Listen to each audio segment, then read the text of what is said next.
दुनिया की सबसे ताकतवर रोमन एम्पायर किसी सुनहरी प्लान या डिवाइन विजन से शुरू नहीं हुई थी। दुनिया की इस अजीम सल्तनत की बुनियाद शहंशाहों की बहादुरी पे नहीं, बल्कि खौफ की मिट्टी पर रखी गई थी।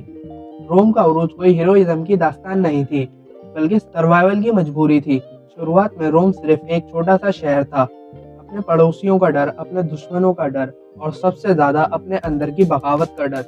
रोमन्स ने ये बहुत जल्दी समझ लिया था कि जिंदा रहने के लिए सिर्फ तलवार चलाना ही काफी नहीं, उन्हें ऑर्गेनाइज होना पड़ेगा। इसलिए रोम ने शायरी या फलसफे के बजाय रूस और कानून का यकीन रखा। लोग समझते हैं रोम तलवार से बना, मगर हकीकत यह है कि रोम एक सिस्टम से बना था। रोम हर जंग जीत कर बड़ा नहीं हुआ, बल्कि हर हार से सीखकर आगे बढ़ा। जब वो हारते थे तो रोने के बजाय अपने सिस्टम को अपडेट करते थे। उन्होंने अपनी आर्मी को एक ऐसी मशीन बना दिया जहां सोल्जर की लॉयल्टी किसी शख्स से नहीं, बल्कि स्टेट से थी। जब स्टेट खौफ को डिसिप्लिन में बदल देती है तो वो लोगों पर ही नहीं, बल्कि तारीख पर भी कंट्रोल करती है। जैसे जैसे रोम एक पावरफुल मिलिट्री मशीन बनता गया, उसने एक्सपेंड करना शुरू किया। लेकिन हर नया इलाका सिर्फ ज़मीन नहीं, बल्कि एक नया मसला लेकर आया। नई ज़ुबानें, नए लोग और नए दुश्मन।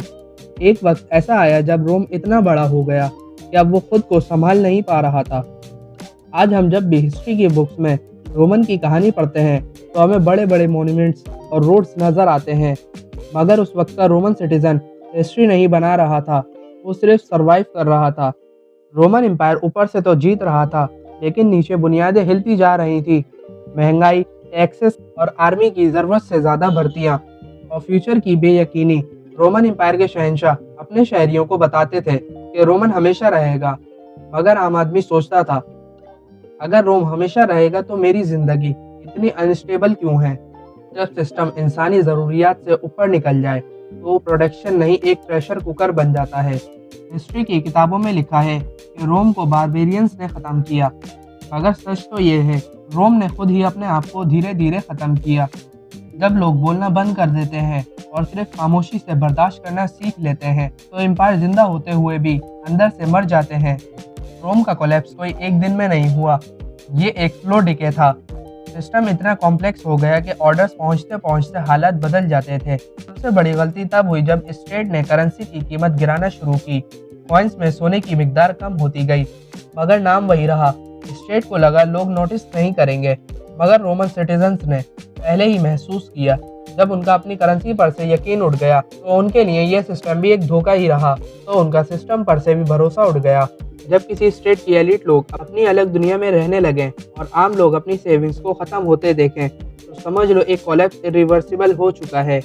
रोम के गिरने का मतलब सिर्फ एक एम्पायर का कोलैप्स नहीं था, इसका मतलब था सच का ख़त्म होना। तसव्वुर करें एक ऐसी सुबह का जहाँ ना कोई पुलिस हो, ना कोई कोर्ट और ना कोई सेफ्टी। रोम के बाद का दौर डार्क एजिस कहलाया गया, क्योंकि यूरोप ने सिर्फ पावर नहीं बल्कि ऑर्डर खो दिया था।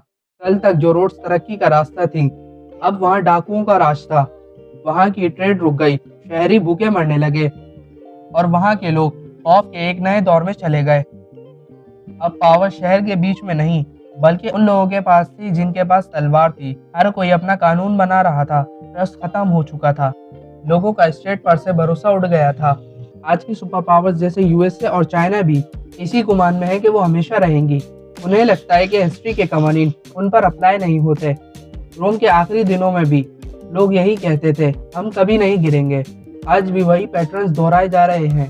Currency Wars, informational control, institutions पर से यकीन का ख़त्म होना और एलिट और आम आदमी के दरमियान बढ़ता हुआ फासला, ये वो पैटर्न्स हैं जो आज की मॉडर्न दुनिया को रोमन एम्पायर के आखिरी दिनों से मिलाते हैं।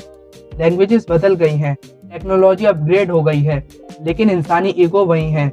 जब हम जीडीपी और मिलिट्री बजट के पीछे लोगों की तकलीफ को इग्नोर करते हैं तो हम वही रास्ता इख्तियार कर रहे होते हैं जो रोम ने किया था। रोम का गिरना हमें यह सिखाता है कि जब एक सिस्टम अपने ही लोगों का ट्रस्ट खो देता है तो उसे गिरने के लिए किसी बाहरी हमले की ज़रूरत नहीं होती, वो अपने ही बोझ से टूट जाता है। एम्पायर सिर्फ मैप पर बनी लकीरें नहीं होती, वो लोगों के दरमियान एक कॉन्ट्रैक्ट की तरह होती है। जब तक वो मुआहदा कायम है, एम्पायर जिंदा रहती है। हकीकत यह है कि तारीख कभी ख़त्म नहीं होती, सिर्फ किरदार बदलते हैं।